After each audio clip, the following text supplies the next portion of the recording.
So we're going to be talking about Plague Inc. today. Bring out your And dad. Plague Inc. is a really fun game. Bring out your dad.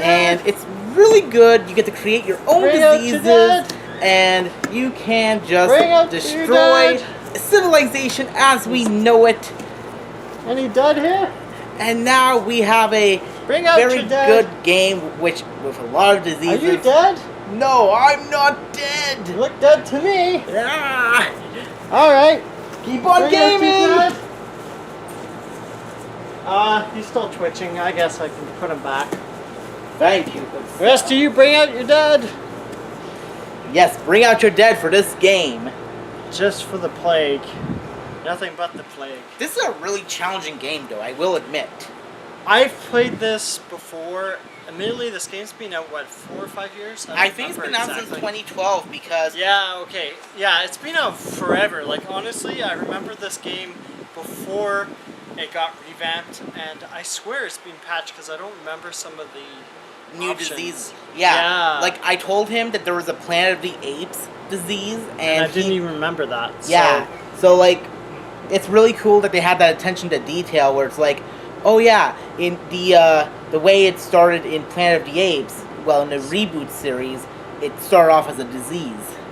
Yeah, and a lot of games can finish in like 5 minutes or less, or 10 minutes. You'd be playing this for 30 minutes and pretty much have a stalemate, and suddenly screw up, and then it's game over. Like, yeah, the game it's really... a very unforgiving game if you put it on like a somewhat, I guess you could say, somewhat realistic.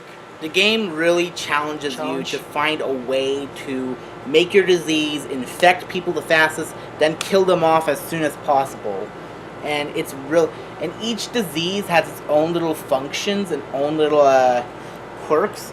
It becomes more obvious when you play with the newer diseases like the simian flu or the vampire disease. Yeah, the plague, shadow plague, or whatever they call it. Yeah, and especially when you play custom-made diseases. The neat thing about this game is how it just suddenly became relevant, and people, I don't remember if it was in March, but people were going to this game expecting to see, like, how will this pandemic actually, like, COVID-19 unfold? And it's hilarious because the creator actually had to come out and say, like, guys, this isn't realistic. Like, it might happen like this, but who knows? And it depends on, like... Especially since the whole point of the game is to make your disease the most powerful disease ever. You're trying to outperform all the other diseases. You even get, like, little notes that say, oh, this has infected more people than HIV. This has killed more people than the Black Plague. Yeah, it's really cool. It's actually a really... I wouldn't say... I'm not sure if it was designed, to be honest. It's been a while to be an educational tool. But wow, it's so well designed. Like, I'm not sure if it won any awards, but I know the sequel that... I didn't even realize the sequel existed, say a year ago, but Rebels Incorporated. Yeah. Is that technically a sequel or a spin-off? Well, it's kind of a spin-off, kind of a sequel, because it's the same sort of idea. I haven't played it, but it's the same developer. I'm not sure what prompted it, but yeah, same developer, same sort of idea. Same kind of engine? Yeah, I assume it's the same engine because instead of red, like a red GUI, it's like a green GUI, but it probably plays the same. I'm only speculating though.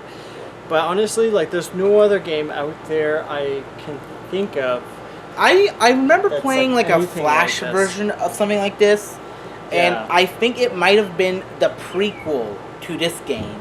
Like, not in the sense of, like, continuity-wise, but, like, this, like how Binding of Isaac was, like, on Newgrounds before it became its own thing. As far as I know, this was like a standalone game. I don't think there was a previous version. It's not like Bloons, where it was like Flash and then now it's like on Steam.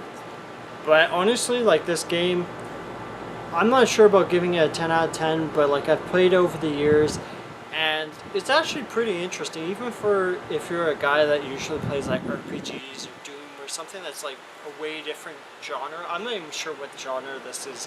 I would say like Strategic this would be like strategy. Yeah, strategy something. Who knows? Yeah, I would highly doubt it's a simulation because Yeah. this game was made in 2012. Like the part of the simulation is to simulate how this would happen in real life. And Well, I mean, it is kind of in a sense like a simulation. fair enough. Yeah, I just but don't know what genre it would be like a light. It'd be like a light sim. Yeah, something like that. I'm sure it has a classification on Steam. Someone's figured out. Somebody has made well, obviously you just have to look at tags and see Yeah, what that's what genre the community has given it. Yeah, but honestly, like, there's no other game I can think of out of like hundreds or thousands of games in the last 30 years that's quite like this, other than obviously Rebels Incorporated. But it's really enlightening. Like, if someone, this is my go-to. If you're trying to show like how quickly things can go asses up, this is the best way to show it to someone. Like, they can see it for themselves. Just show them this game, show them a video of this game, like a typical match on YouTube or something, and like they could see how Funny it is. well just how quickly like And everything can go to hell. the best part is pandemic. there's been like there's custom made modes for these, so like you can probably find a game representing the coronavirus.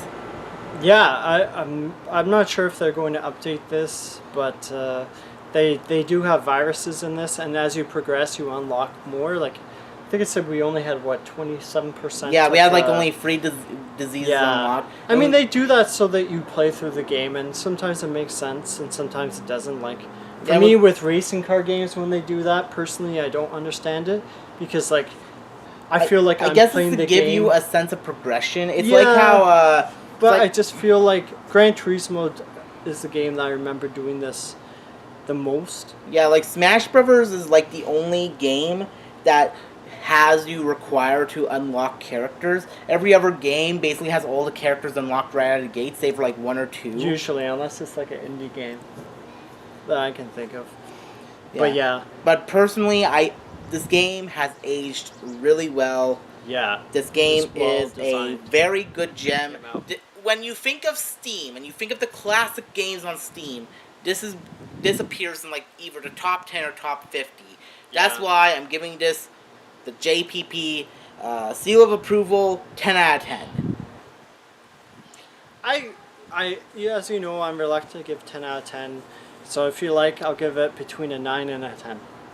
9.5. As I said, there's nothing quite like this game, and it's not just a game. It could be used as in a classroom environment. Yeah. Even Well, but not for like maybe like educational in the sense of like how a disease develops, but not Yeah. as like how they cure. Because obviously this game is made way before Trump has any right to be in the presidential seat. well, from what I remember playing it years ago, like they do talk about like progression towards a cure. yeah. Vaguely, I remember that. Yeah. So obviously, don't expect it to be 100% accurate to what we're currently facing. But I mean, it's the best that we've got, pretty much. So good, in fact, that China has started to ban this. Yeah, that's funny. You know your game is good when a country bans people from being able to use it. Yeah, to prevent people from getting scared and preventing them to be... Knowledgeable. Yeah, prevent knowledge and to prevent people from fearing the possibilities and uncertainties. So, anyways, I think we're good. Keep on gaming. You don't play this game, I should actually add, like, even though the GUI is like pretty impressive and sleek, this is not a game that you play for the graphics. It's for, the concept. The gameplay. Yeah, exactly. And trust me, there's a lot of content with this game. Yeah. Yeah, and no expansions. It's like a $10 game, worth every penny. Unless you count the Planet of the Apes and Shadow Plague diseases. Because they were added into the game after it got released. So they count as expansions. Okay. Yeah. Alright, don't get COVID-19. Bye. Get COVID-20 instead. It's the new one.